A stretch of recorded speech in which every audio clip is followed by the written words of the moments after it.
Okay, plumbers, today we're tackling reviews. And I know this might seem boring, but trust me, there's a few things that you might not be doing with your reviews that you could in order to really help grow your company. So let's dive in to reviews. The Mammoth Plumber Podcast with Tyler Williams on the mic.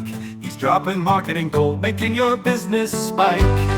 All right, so the first thing that we need to talk about is why reviews are important. And I know that you all agree that they're important, but sometimes I find that people aren't prioritizing them enough. You have to remember that reviews, first and foremost, are a signal of trust. So imagine this. Somebody's looking for a plumber near me, and you have awesome GMB rankings around you, right? So imagine that somebody searches for you or a plumbing company, you pop up, and now you're given 3 options. Out of the 25 to 50 other plumbers in the market, you happen to be one of the 3 this time. Now, immediately they go, okay, looking at these 3, which one am I going to click on? Which one am I going to trust enough at face value and at a glance? And the first thing that they're going to do is look at the reviews. And that little signal influences a lot about ranking and SEO on top of just a signal to the user that you're going to be trustworthy. So now, what does that mean for your Google ranking? As far as in Google's eyes, if you get reviews consistently, you are going to be looked at as an active working business. And then if you get consistent clicks because your reviews are so high, you invite that traffic in. When you surface in visibility, your SEO goes up. And a lot of people forget that SEO is a lot of things, but reviews are one of the biggest signals that you can drive, not just on Google saying, hey, we're actually legit, but also on the traffic that Google tracks coming into your Google business profile.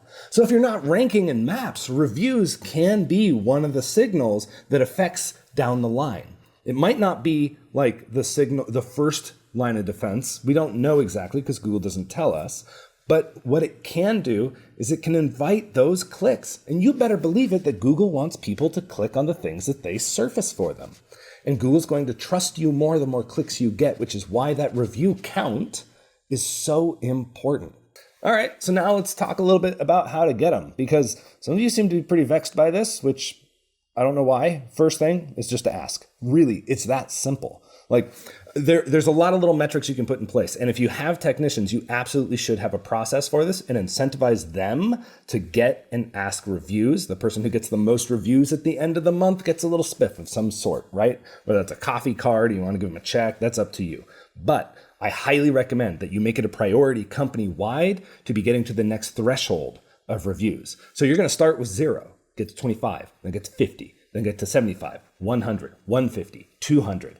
And you need to start making it part of your company's DNA to collect these things. So then you can empower your technicians by giving them the tools to get these reviews. So one of the first things is they should just ask, and then they should have the ability to text the customer right on site at the end of the job. And that's usually done using a CRM, but there are just old school options where they keep it on a clipboard inside their phone and they just text it directly. If you're CRM, scared or whatever. Anyway, get a CRM. It makes things so much easier. But you can use NFC tags and stickers like QR codes and things like that to also help invite these reviews. It needs to be easy on both sides. Your technician, so 3 sides, your technician and you as your company, but also on the user. And the user doesn't want to have to go sifting through their email to look for a review link. That's why text message is so important for it. And if it's not a text message, a QR code or a simple tap onto an NFC code. I used to have one on my laptop for my own company. You can buy these on Amazon and then program them to whatever you want. There's lots of different options that make it really, really easy to get reviews, and that will help set you up for success as well. Okay, now we're going to talk about the automation of reviews. I want to stress here, nothing is better than your technician asking and taking the initiative to make it easy for the user, right? But a lot of people aren't going to leave a review. Your technician's got to get to the next job. They go, yeah, I'll get to it later. I've got this thing I'm doing. They aren't there present on site. Things happen, right? And that's where automation comes in. So you can make it so that way you have the review link on your invoice. That's easy step 1. right? But then actually asking for the review post-job via text message and email is extremely important as a follow-up measure. Now, the best of my clients don't care if somebody already left a review. They still are in the pipeline for reviews if we can't separate those audiences out. And that's largely because they would rather get more reviews with a few annoyances here and there on the people who already left it than not. And I highly recommend that you always look at the cost benefit whenever you make decisions like, well, we don't want to automate it because we don't want to annoy people. Sometimes you need to annoy people in order to survive. That's part of marketing. And the annoyances are much smaller than you actually think. For one person who complains, there's probably 50 others who don't bat an eye. So always measure those complaints against the truth of the situation, or you'll end up down a rabbit hole. You can tell this is a conversation I've had with clients before. The other note about automation is you absolutely need to make sure that you ask more than once, because now you don't have the social pressure of your technician on site. So you're going to need to apply pressure by asking more than once. We have a sequence that is lined out once a week for 5 weeks saying, hey, thank you for using us. And would you please leave a review? If they click the link in the email or the text message, it lifts them out of that sequence so they get things, so that way it stops emailing and texting them. So we try not to be annoying on that end, right? And try and just be good stewards of the communication. But if they don't, and a lot won't, because they need five reminders to actually get to do the action that you want. And that's the frequency that you need in order to sort of like get these things going. And there's some people who go as deep as 12. So when you set up automation, a one-step automation is not enough. Just saying, yeah, we send out the text. Well, great. Is anyone following up? And then if you get people to the end of that sequence, honestly, one of the best things you can do is have your CSRs call and say, hey, we just want to make sure everything's good. Is everything okay? Awesome. Glad to hear you've had a good experience. Tell you what, would you mind leaving a Google review if I texted you this link right now? Because we could really use it. It really helps us, and we really appreciate you as a customer. Boom. There you go. Be human. Actually appeal to people, right? And you can explain why you need them. It helps your company grow. It helps your people get feedback. It helps you be better for them in the future even. So do yourself a favor and incentivize the communication, build the automations in order to capture more. It's important. Responding to reviews. I think that you should respond to every review you get. This gives Google signals that A, you're active and you care. It also, remember, Google's only half the equation. It also sends a message to anybody who's looking through your reviews that you care, because you do. Right? So you have to take the time to signal that out into the world. So there's a couple ways to handle this. One, and my favorite, is have your CSRs go in and actually look once a day at the reviews and respond accordingly. Make it clockwork. Make it part of their process, their daily flow. And then they can actually expand upon the review in a human way. There is another option, and it's becoming more and more popular, and it can save you some workload, especially if you're new and younger, and this is AI. You can absolutely have AI respond to your reviews for you. It will read the review, catch the name, catch sort of the gist of it, and then respond accordingly. You do have to train it in. Sometimes it can go awry, so you still want to check on it every now and then, but honestly, it's a better option than just letting it lie, right? So my view on AI for stuff like this is use them when you're time strapped, when you're a smaller company, when you don't have somebody to cover a base.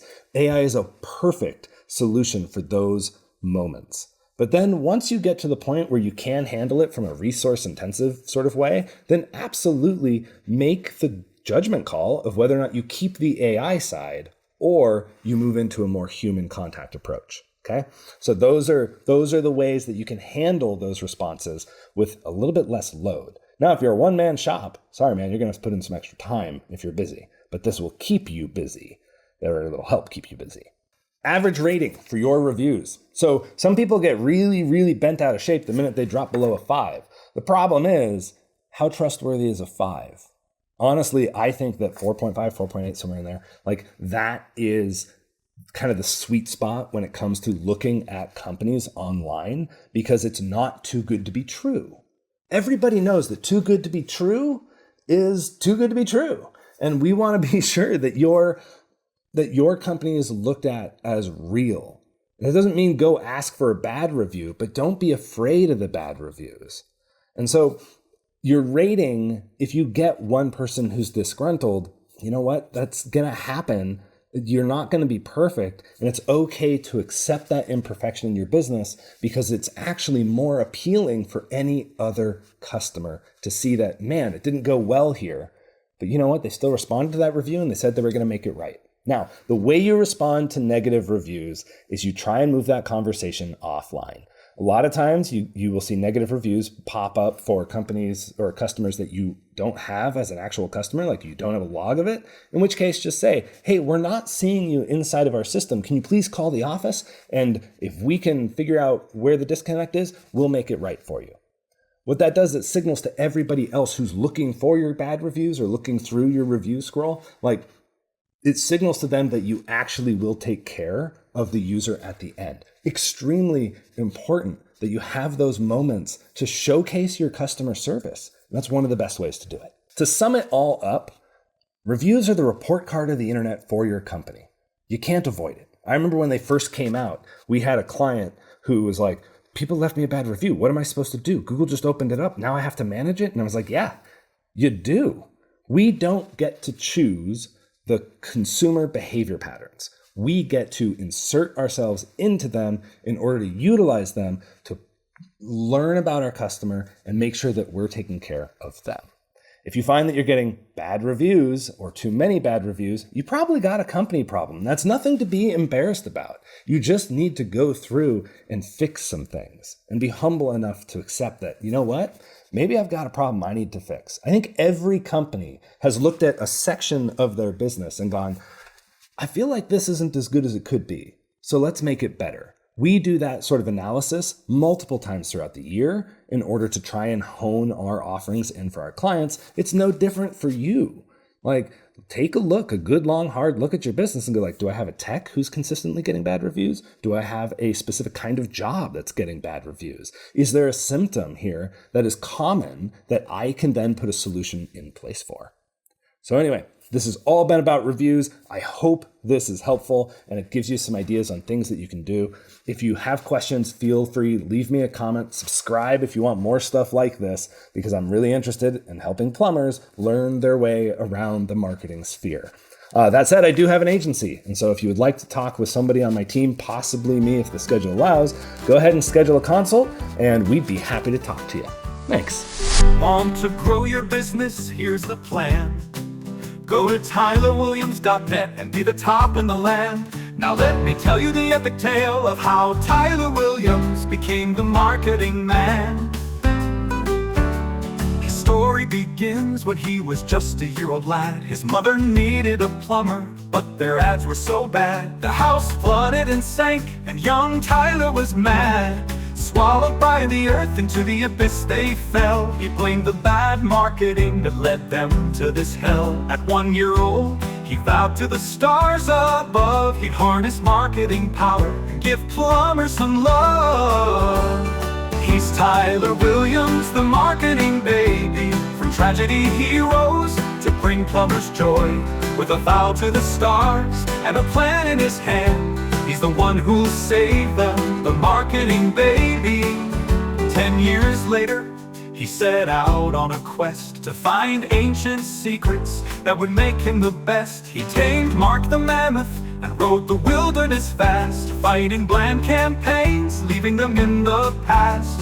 In a glowing cave with lights so bright, he found a dead wizard clutching tablets of might. For 30 long years, he studied those stones, deciphering marketing secrets that shook him to his bones. He's Tyler Williams, the marketing boy, imbued with power, turning pain into joy. With fire in his eyes and stone-carved campaigns, he brings plumbers the truth to ease their pains.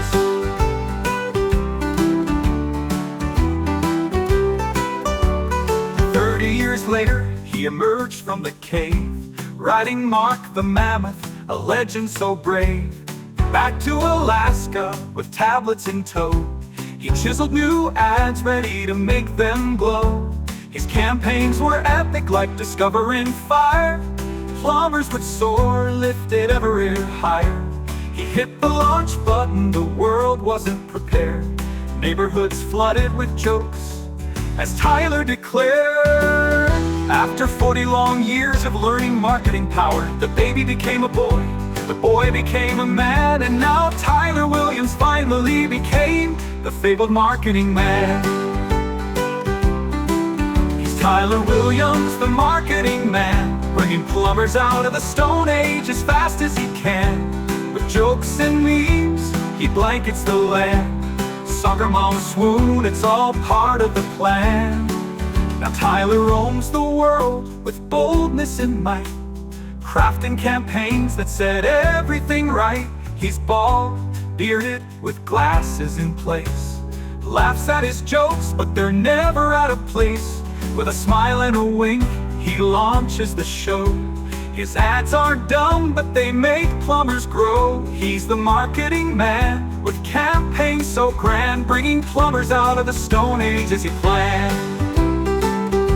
So when you see Tyler, remember his quest. He's the marketing man who's simply the best. Bald and bold, with a mission so grand. He's Tyler Williams, the marketing man.